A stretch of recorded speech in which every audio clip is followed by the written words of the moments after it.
И здравейте всички! Знаете ли днес какво ще става? Знаете ли? Знаете ли? Лагинг, legit лагинг. Имам цели 3 капсулки с стикери.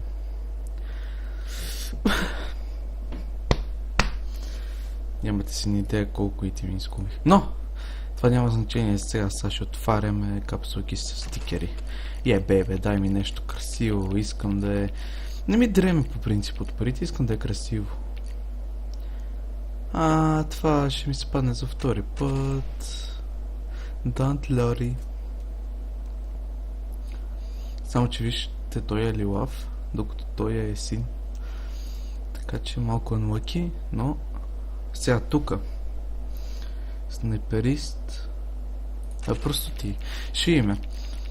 Значи, ако спадне той е ливавия, направо... Какво е това? Убиецът. Де, пако. Ариса и тоя. И сега, за да има още малко време, ще им видим и цените. Така.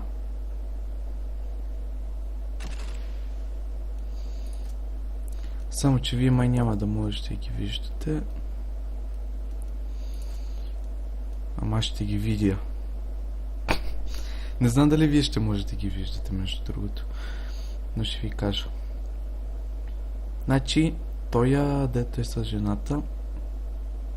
Сега ще ви кажа колко е. Сега ще ви кажа всичките колко са. Така. Тоя с жената е 81 цента, а я взех за 88, както всички други. $6 е онзи стикер с куршума, дето е убиецът. $6. Значи съм на печалба с... Сега ще ви кажа. От тук $7. $11 за сега печалба и Don't worry стикерът, който е 46 на загуба съм с 30 цента. Бейбе. Но ако считаме и този хедшот и това съм на печалба. Защото и за тях съм дал по 85, а те са по $1 нещо.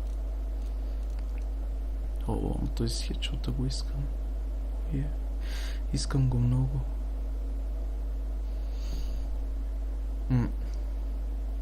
В принцип мога да отворя една хрома 3.